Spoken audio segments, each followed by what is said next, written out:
Where's the valet? Hey! Hey, yo! Yo, Red Cap! What up? Do me a favor. Watch it for me. Don't scratch it. Alright, partner. Keep on rolling, baby. You know what time it is. Hey guys, it's your boy Poohhead, and we're finally here. The big one. The most contentious topic of them all. Well, okay, that might be a bit much. There are certainly other contentious topics, but the Tien versus Krillin debate has been going on for as long as I can remember in the fandom. I've argued about it on forums, message boards with my friends. In fact, I need to state that I'm going in this video alone. My statements and conclusions in this video in no way reflect the views of my team.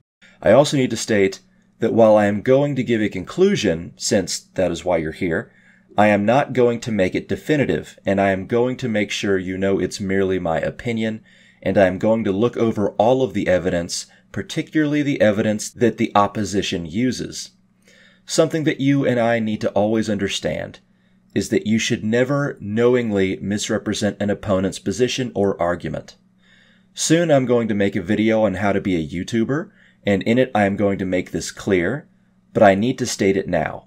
The worst thing you can do, despite it being one of the most common things for a person to be guilty of, is to misrepresent their opponent or to dismiss someone's claims for a petty reason that has no basis in the discussion. You cannot be on the internet for 10 minutes without seeing it. It happens for fandom debates, it happens discussing food, it particularly happens in political discussions. Let's take abortion, for example. You hardly ever see any nuanced discussion about it, and I can already foresee comments in this video ready to argue that it's because of the ridiculousness of the opposition, but that's a bullshit excuse. On one side, you're immediately called a baby killer as if you're sacrificing children to some eldritch god, when really, you just want to have a say on what happens to your own body. And on the other side, you're immediately accused of wanting to control a woman's body like some Gundam mecha, when generally, you're really just not wanting a baby to die. It's always a blatant attempt to make the opposition into some sort of baseless boogeyman rather than someone who disagrees with you, even if the disagreement is important. And in my opinion, if you blatantly misrepresent someone in an argument, you're either 1, stupid, or 2, dishonest. And your argument is not worth anything to begin with if you have to stoop to lying. As you guys know, Tien is my favorite character. But I am also hoping you realize I do my best to not be biased in my conclusions. However, my conclusion will only be a very small part of this video. The brunt of it will be on the arguments we often see and how we can break them down. However, before we get into the grit of it, I have 2 problems with this debate. Firstly, the Tien versus Krillin debate being so prevalent is kind of Yamcha erasure. Sure, out of the 3 of them, Yamcha tends to be a bit behind because he doesn't have a master, and he gets jumped by the powerful antagonist, and he's injured while people are getting power-ups. However, when Yamcha isn't being super unlucky, he's shown to skyrocket in strength and really impress people around him. While Krillin tends to be a little bit stronger, there's a few times in the series Yamcha is caught up or even surpassed him. It's a pretty popular thought that Yamcha would likely beat Krillin in the 22nd World Martial Arts Tournament, and when he's introduced, Yamcha is as strong as Krillin without being trained by a master. Though of course, Krillin is also a few years younger, so we don't know how strong he would be if he stayed at the Orin Temple. While I understand why it's a Tien versus Krillin debate, people shouldn't think Yamcha is in a lower league. Anyway, for the second reason the debate can be annoying, it's because, like in most debates, people do not set particular parameters on when they mean. For instance, if we are talking about from when Tien is introduced, out of the 2 of them, Tien is explicitly no contest stronger than Krillin all the way until Frieza.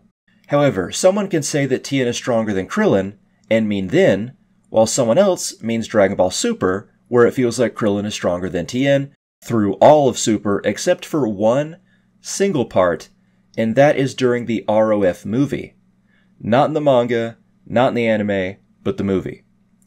During the fight against Frieza's minions, Krillin and Tien fight in the battle, and between the 2 of them, only Krillin requires to be saved by Gohan. Tien holds his own and does not need help. However, every other time in the Super anime, when we can see the two of them side by side, Tien consistently has trouble with most enemies, whereas Krillin can fight Super Saiyan Blue Goku and hold his own for no reason. And honestly, even if it was Tien doing it, if I took Dragon Ball Super more seriously, I would feel insulted by that, to let any human do that without explanation. However, that's just how it is. I do think that Tien and Krillin seem to be more evenly matched in the manga of Super, from my admittedly limited memory, but overall, Krillin appears to be stronger in Super. So, if Tien is stronger in Dragon Ball in the beginning of Z, and Krillin is stronger in Super, at least for the most part, we can understand that the biggest contention between the two of them is Dragon Ball Z after Frieza up until the ending of the Buu Saga. That tends to be what most people mean, particularly in serious debates. However, oftentimes in casual conversation on Discord, Skype, social media, whatever, people never specify and then people talk past each other. Just like earlier, that happens all the time in social media and debates on anything, not just this one, but it also tends to happen in this debate as well. Now, for the elephant in the room, as most of you know, the Daizenshuu specifies that Tien is not human, or a full human. This is the usual go-to response for Toriyama's statement of Krillin being the strongest human or Earthling. Then some Krillin fans simply dismiss that, and while I think it is somewhat disingenuous to dismiss it outright, it also seems to be somewhat disingenuous to cling to that, even if it's a logical rebuttal.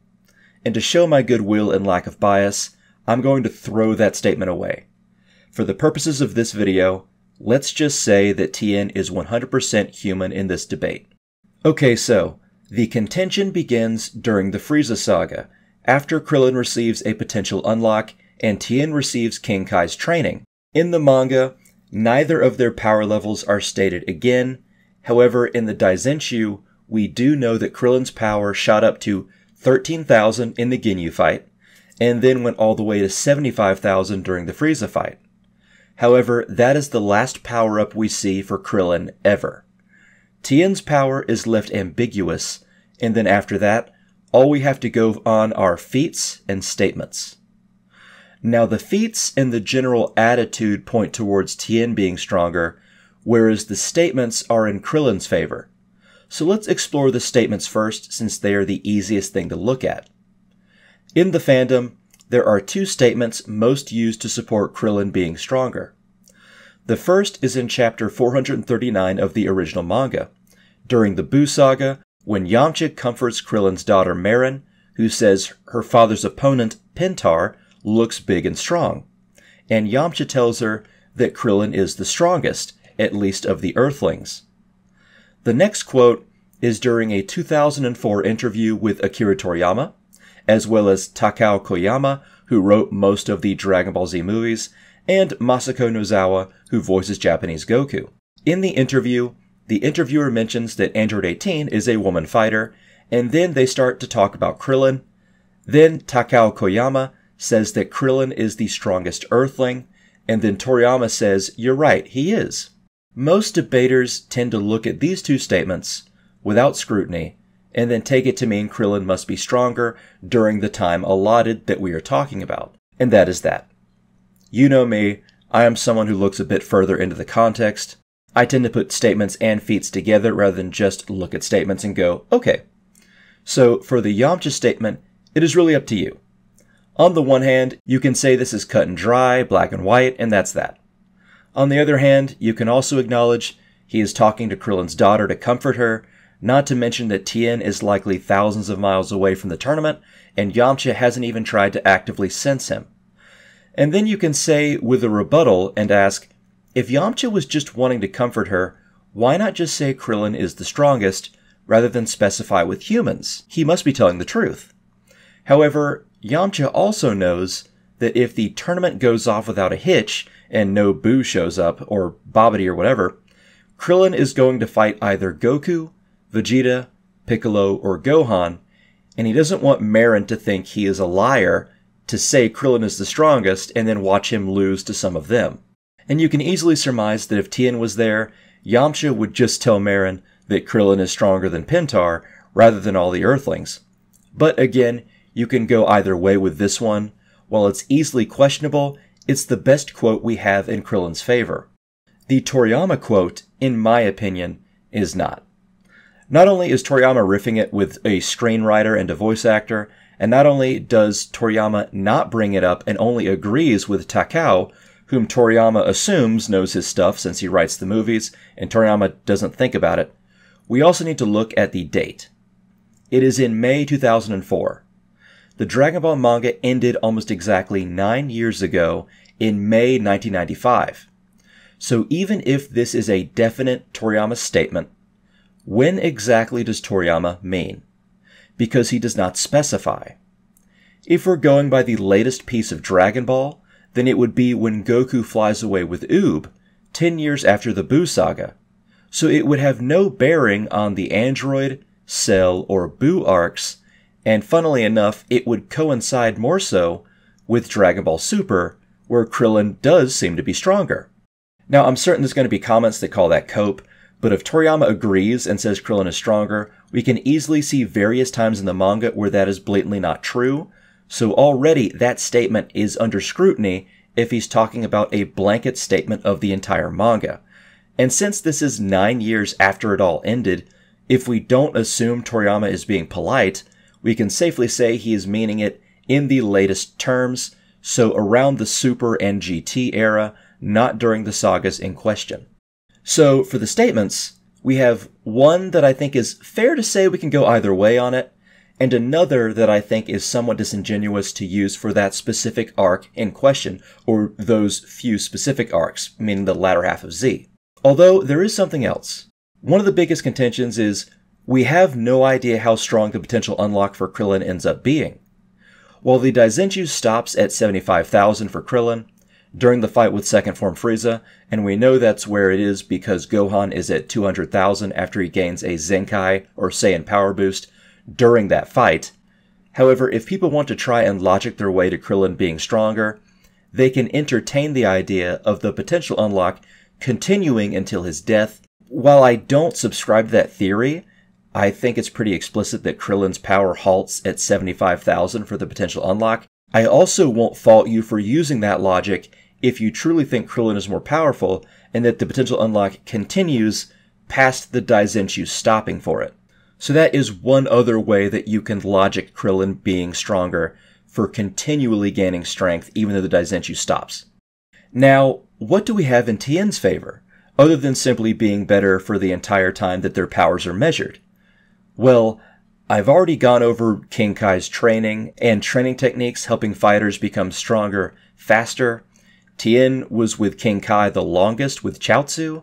Tien was less scared and fairly confident during the Trunks arc, though you can easily say that's simply Tien's character than a show of strength. Not to mention Tien's Neo Tri-Beam or Shin Kikoho. Now, of course, this is a very contentious topic because the Tri-Beam or Kikoho is a technique that multiplies a user beyond their conceivable limits, so it's not a huge factor of base strength. However, you have to make a decision.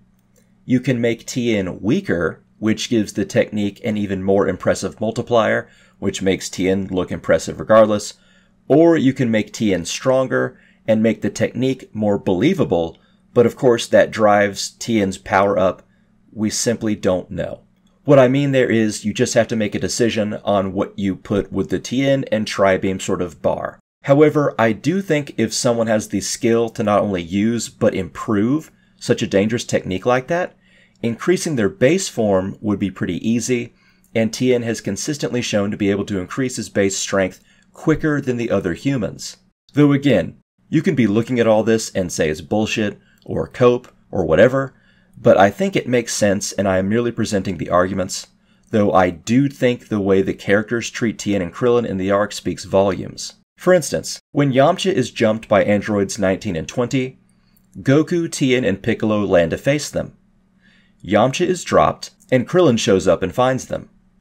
Goku then tells Krillin to take Yamcha away while the others stay. Now, one way you can view this is Goku wanting the faster between the two of them, meaning Tien and Krillin, to go and take Yamcha to be healed that much faster. And I would accept that, if not for the fact that every other time someone leaves the battlefield, or take someone injured from the battlefield, they are the weaker fighter. Then we go to after Cell is discovered and the android blueprints are discovered. Krillin goes with future Trunks to do the much safer task of exploring the abandoned Gero laboratory, whereas Tien is given the far more dangerous task of flying around with Piccolo to find Imperfect Cell. Even if Tien's eyes come into play here, I think it's safe to assume Piccolo would want the stronger one with him, since they're mostly trying to sense Cell anyway, and if they are successful, they will have to face Cell in combat, or at least Piccolo will, and he wouldn't want someone who is the bigger liability to be there. Of course, there's various other panels and scenes where Tien seems more confident than Krillin, but again, that can easily be chalked up to Tien's character.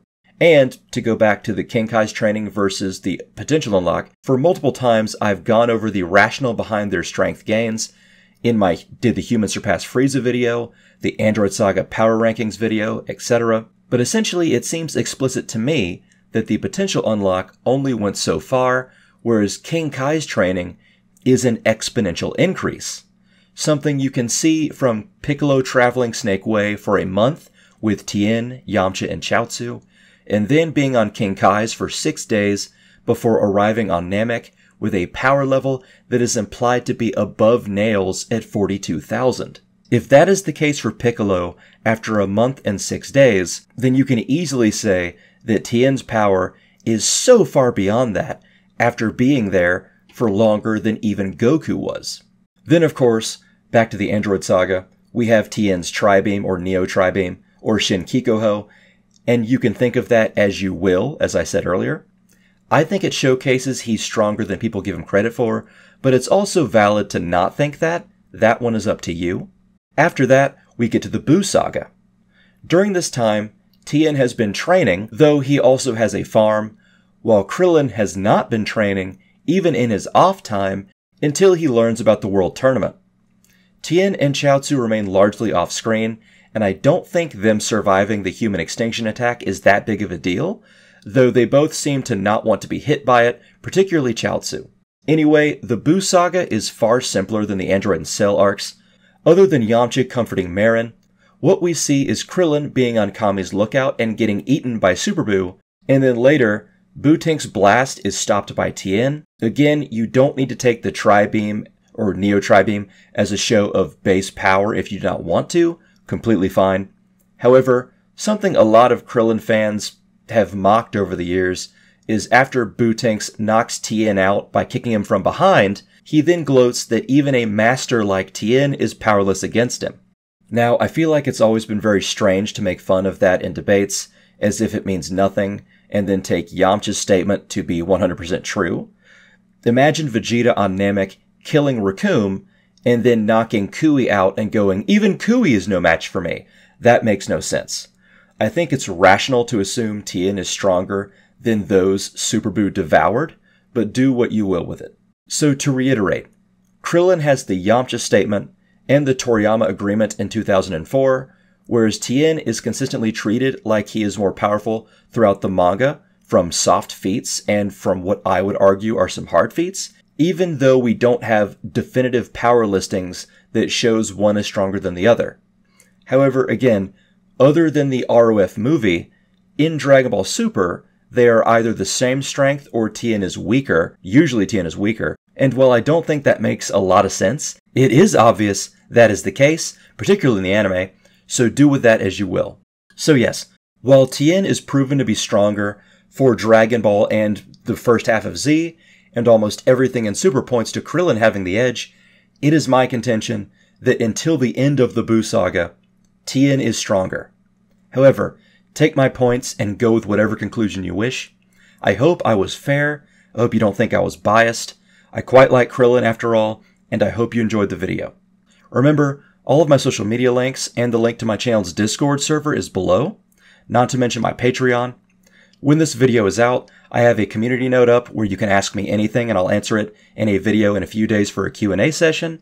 And I also just made a video on Warhammer Fantasy on my other channel if you want to check it out.